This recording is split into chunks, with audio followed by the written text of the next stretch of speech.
Good morning, students. For English, today we will start the first chapter of your supplementary reader book. The first chapter is named The Magic Violin by Dr. Anand Malik. An orphan lived in Sicily, Italy. He went around looking for work. He met a farmer who gave him the job of taking his goats to graze on the hills. Did the boy get paid for the work he did? What happened when he wanted to leave the job? एक लड़का था जिसके माँ बाप नहीं थे, वो अनाथ था। वो इटली में एक सिसिली नामक जगह में रहता था और वो जगह जगह जाके काम ढूंढ रहा था। तो उसको एक फार्मर मिला जिसने उसको एक जॉब दी। और वो जॉब क्या थी कि तू मेरी बकरियों को चराने के लिए हिल्स पे ले जाया कर। पर क्या उसके बदले वो फार्मर उस बच्चे को पैसे देता था। और जब उस बच्चे को उसको वो जॉब छोड़नी थी तब क्या हुआ, ये हम इस चैप्टर में पढ़ेंगे। In Sicily, there once lived a boy who was always happy, although he was very poor. His parents died when he was young, so he set out by himself to seek his fortune. एक लड़का था Sicily में जो हमेशा खुश रहता था, even though वो बहुत ही गरीब था। उस जब वो बड़ा छोटा सा था तभी उसके पेरेंट्स मर गए थे, इसलिए वो अपने आप ही निकल के सीक हिज फॉर्च्यून मीन्स पैसे कमाने के लिए निकल गया। He laughed merrily at everything, and all through his troubles he was cheerful and happy. वो हर चीज़ पे बड़ी खुशी से हंसता था और सारी ट्रबल्स के दौरान भी वो हमेशा चीयरफुल और खुश रहता था। He went about the country looking for work, and at last one day he came to a farmhouse. He knocked at the door, and the farmer came out. वो कंट्री मीन्स विलेज साइड में काम ढूंढने के लिए निकल गया। और एक दिन वो एक फार्म हाउस पे पहुंचा, तो जब उसने दरवाज़ा खड़काया तो एक फार्मर बाहर आया। उसने बड़े गुस्से से बोला, व्हाट डू यू वांट? और वो जो फार्मर था वो बड़ा ही मीन पर्सन था। वो अच्छा नहीं था, वो बड़ा माइजर था, कंजूस था। और उसको लगा वो बच्चा जो है वो एक भिखारी है, वो पक्का उससे भीख मांगने आया होगा। बच्चे ने खुश होगा, मैं तो काम लेने आया हूँ, I want work, any kind of work will do.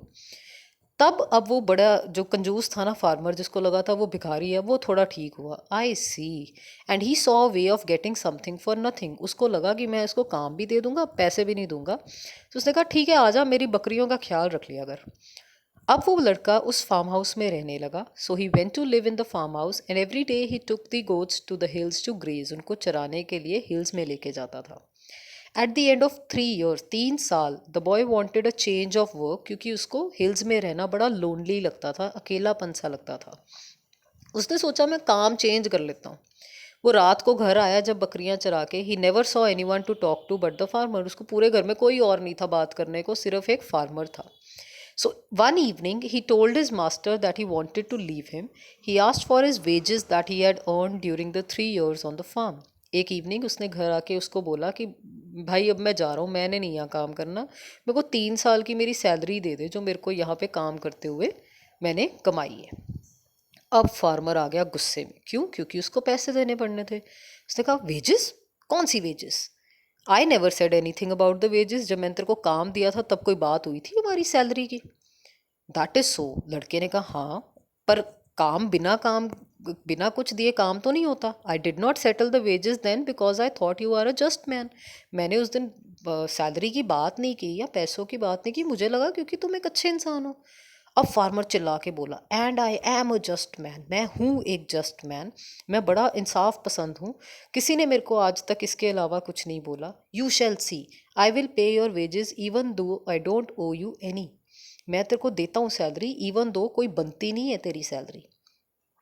उसने उस लड़के को क्या दिया?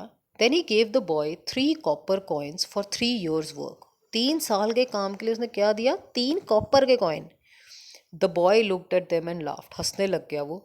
उसने कुछ नहीं कहा। उसने कॉइन्स अपने पॉकेट में डाले, अपनी गंदी सी हैट ली और विसल बजाता हुआ वहाँ से निकल गया। दैट नाइट, अब वो उसने वहाँ से तो छुटकारा पा लिया। उस रात he slept under a haystack. Haystack क्या होता है? वो सूखी घास का ढेर बनाते हैं ना, उसके नीचे सोया। And in the morning when he woke up he saw an old beggar in front of him. जैसे वो सुबह उठा, उसने देखा एक ना बूढ़ा सा बेगर, भिखारी उसके सामने खड़ा है। बॉय ने उसको बड़े खुश होके बोला, good morning my friend, you are out of bed early. तुम तो बड़ी सुबह उठ गए। बेगर ने क्या कहा? I was so hungry that I could not have slept even if I had a bed of feathers to lie on. Can you spare me a copper coin or two? I am so hungry. उस बेगर ने क्या कहा था कि यार मेरे को इतनी भूख लगी थी कि मेरे पास अगर बेड ऑफ फेदर्स, पंखों का बना हुआ अच्छा प्यारा सा बेड भी होता ना तो भी मैं सो नहीं सकता। क्या तुम मेरे को 1 या 2 कॉपर कॉइन्स दे सकते हो ताकि मैं अपनी भूख मिटा सकूं? वो लड़का बड़ा ही अच्छा था। He put his hand into his pocket and took out the 3 copper coins that were his wages for 3 years. उसने पॉकेट में हाथ डाला, 3 कॉपर कॉइन जो उसको 3 साल की सैलरी मिली थी ना, सारी की सारी निकाली और उस बेगर को बोला खुशी खुशी, take these, he said cheerfully. It took me a long time to earn them but I can go back to the goats again and earn some more. मेरे को बड़े साल लग गए ये कमाने में, लेकिन मैं दोबारा बकरियां चरा के कमा लूंगा, कोई बात नहीं, तुम ले लो। As the beggar took the 3 copper coins, his rags fell from his body, and in their place appeared a black velvet cloak with silver work on it. जैसे ही उसने कॉइन्स लिए, वो जो फटे पुराने रैग्स कपड़े थे ना, वो उसकी बॉडी में से निकल गए और उसकी जगह बड़ी फाइन वेलवेट ब्लैक कलर की, जिसपे सिल्वर से काम हुआ हुआ था ना, वो आ गया। उस ओल्ड मैन ने क्या कहा? You are a good lad. Lad means लड़का। तुम एक बहुत अच्छे लड़के हो। I am not a beggar. मैं बेगर नहीं हूँ, मैं एक एंजल हूँ। I am an angel. Angel क्या होता है? जिसको हम वो बचपन में परियां बोलते थे ना, वैसे। I can grant you 2 wishes. So basically angels क्या होते हैं? भगवान के दूत होते हैं। तो उसने कहा मैं तुझे 2 विशेज़ देता हूँ, तुझे क्या चाहिए? I can grant gifts to those who deserve them. जो डिज़र्व करते हैं ना, मैं उनको गिफ्ट देता हूँ। उस लड़के ने कुछ देर सोचा। The boy thought for a moment and said, I would like to have a violin which plays music to make all men dance, and a gun that will always hit the thing at which I aim. तो उसने क्या 2 wishes मांगी? उसने कहा एक तो मेरे को वायलिन दे दो कि जैसे ही उसका म्यूज़िक बजे सारे लोग जो वहाँ खड़े हैं ना वो डांस ही करते जाए, और एक ऐसी गन दे दो कि वो जिस पे भी निशाना साधो वो कभी भी अपना निशाना मिस ना करे। अब हुआ क्या? The old man smiled, and at once from beneath his cloak he brought out a violin and a gun, and he gave them to the boy.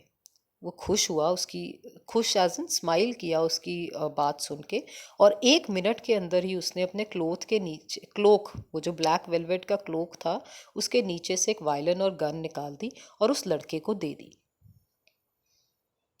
जब उसने उस लड़के को वो वायलिन और गन दी तो उसने उसको बोला, may they bring you the happiness that you deserve, he said and disappeared. उसने उसको आशीर्वाद दिया कि भगवान करे ये वायलिन और गन जो खुशी तू डिजर्व करता है तुझे वो खुशी दिलाए, और ये कह के ही वो वहाँ से एंजल जो है वो गायब हो गया।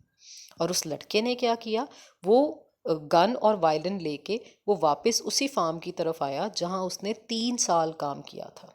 The boy made his way back towards the farm where he had worked for 3 long years for 3 copper coins. And just as he went near the gate, a bird flew up from the field. हुआ क्या? वो उसी farm में वापस गया और जैसे ही वो गेट के पास पहुंचा वहां से एक बर्ड उड़ता हुआ फील्ड में से निकला। At once the boy aimed at it with his magic gun and of course hit the bird. As the bird fell, the farmer came out of the house and went to pick it up. उसने क्या किया? उस bird की तरफ M किया। अब क्योंकि वो जो गन थी उसने ऐसी मांगी थी जिसका निशाना कभी ना चूके, तो इस गन का भी निशाना नहीं चुका। वो बर्ड जो है वो गिर गया नीचे। जैसे ही वो बर्ड नीचे गिरा, फार्मर भागता भागता बाहर आया, उसको उठा के बोलता, दैट इज़ माइन, ये बर्ड मेरा है। लड़के ने कहा, certainly answer the boy, but you may only have it by dancing for it. है तो तेरा ही, पर तेरे को मिलेगा तब जब तू इसके लिए मेरे को डांस करके दिखाएगा। I will have none of your rudeness you rascal, shouted the farmer. वो फार्मर तो गुस्से वाला था, तो उसने कहा मैं तेरी कोई रूडनेस नहीं मानूंगा, तू मुझसे ऐसे गंदे तरीके से बात नहीं कर सकता।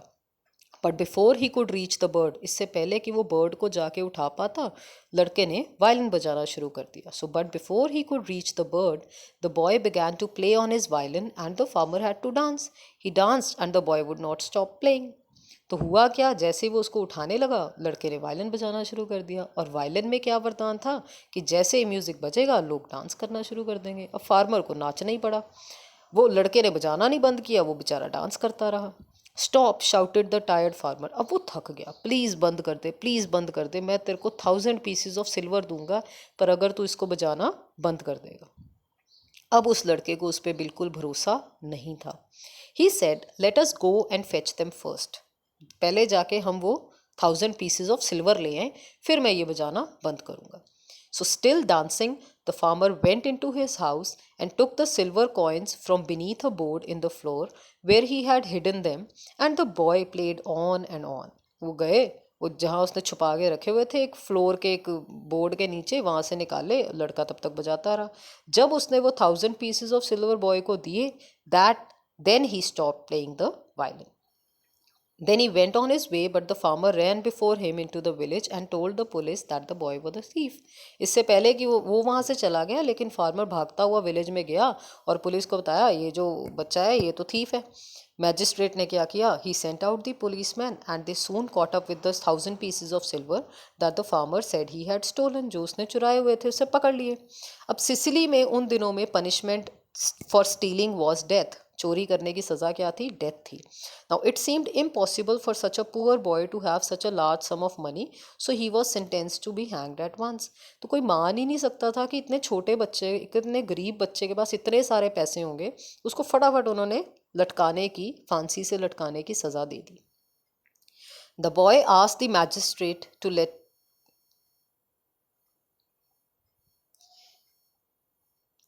इसके बाद क्या हुआ, मैजिस्ट्रेट ने क्या कहा, उस लड़के ने क्या किया और वो उस सज़ा से बच गया या नहीं बचा, ये हम second part of the video में करेंगे ऑन वेंसडे।